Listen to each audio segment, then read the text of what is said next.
തൃശ്ശൂരിൻ്റെ BC പ്ലേസും അല്ല, എന്നാൽ തൃശ്ശൂരിൽ നിന്ന് കുറച്ച് നീങ്ങിയിട്ടുമാണ്. എന്നാൽ തൃശ്ശൂരിൻ്റെതായ എല്ലാ ഫെസിലിറ്റീസും അവൈലബിൾ ആയിട്ടുള്ള ഒരു സ്ഥലമാണ്.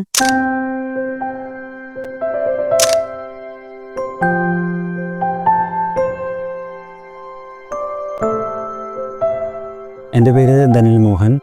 ഞാൻ സിവിൽ എഞ്ചിനീയറാണ്. ഞാനിപ്പോൾ അൽജീരിയൻ പ്രോജക്റ്റിൽ ഡെപ്യൂട്ടി മാനേജറായിട്ട് വർക്ക് ചെയ്യുന്നു. ഞാൻ ഗ്രീഷ്മ ധനിൽ, ഞാനൊരു സ്ട്രക്ചറൽ എഞ്ചിനീയറാണ്. ഇതെൻ്റെ 2 മക്കൾ.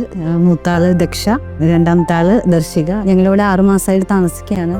നമ്മൾ മെയിനായിട്ട് ദേശായി ഹോംസ് ചൂസ് ചെയ്യാനുള്ള കാരണം ലൊക്കേഷനാണ്. തൃശ്ശൂരിൻ്റെ ബിസി പ്ലേസും അല്ല, എന്നാൽ തൃശ്ശൂരിൽ നിന്ന് കുറച്ച് നീങ്ങിയിട്ടുമാണ്. എന്നാൽ തൃശ്ശൂരിൻ്റെതായ എല്ലാ ഫെസിലിറ്റീസും അവൈലബിൾ ആയിട്ടുള്ള ഒരു സ്ഥലമാണ്. അതുപോലെ തന്നെ കുട്ടികൾക്കായാലും പ്ലേ ഏരിയയും സ്വിമ്മിംഗ് പൂളും ഒക്കെ ഉള്ളത് വളരെ ഉപകാരമാണ്. പിന്നെ ഇപ്പോൾ ഇവിടെ സ്വിമ്മിംഗ് പൂളിനായാലും ട്രെയിനേഴ്സൊക്കെ അവൈലബിൾ ആണ്. ഞങ്ങൾ ഫ്ലാറ്റ് സിസ്റ്റത്തിലേക്ക് മാറുന്നതിൻ്റെ ഭാഗമായിട്ട് ഞങ്ങൾ പല ബിൽഡേഴ്സിനും സമീപിക്കേണ്ടായിരുന്നു. അങ്ങനെ ഇരിക്കുകയാണ് ഞങ്ങൾ ഈ ദേശായി ഹോംസിനെ പറ്റി അറിയേണ്ടായി. അപ്പോൾ അവരുടെ കുരിച്ചിലുള്ള ഓഫീസുമായി ബന്ധപ്പെട്ടു. ദേശായി ഹോംസിൻ്റെ ഹൈലൈറ്റ് എന്ന് പറയുന്നത് നമുക്ക് പ്ലാൻ ഓറിയൻറ്റേഷനാണ്. ദേശായി ഹോംസിൻ്റെ തന്നെ ദേശായി ഹോംസ് ഇൻറ്റീരിയേഴ്സ് ചെയ്യുന്നുണ്ടെന്ന് പറഞ്ഞു. അപ്പോൾ അവരുടെയും നമ്മൾ കൊട്ടേഷൻ എടുക്കേണ്ടായി. പിന്നെ അവരുടെ ലെമോ ഫ്ലാറ്റ്, അവർ ചെയ്ത ഫ്ലാറ്റുകൾ ഞങ്ങൾക്ക് കാണിക്കുകയൊക്കെ ഉണ്ടായിരുന്നു. പിന്നെ ദേശായി ഹോംസിൻ്റേതായത് കൊണ്ട് തന്നെ ബിൽഡേഴ്സിൻ്റെ ഇൻറ്റീരിയേഴ്സ് ആയതുകൊണ്ട് തന്നെ ഞങ്ങൾക്കൊരു കോൺഫിഡൻസ് ഉണ്ടായിരുന്നു.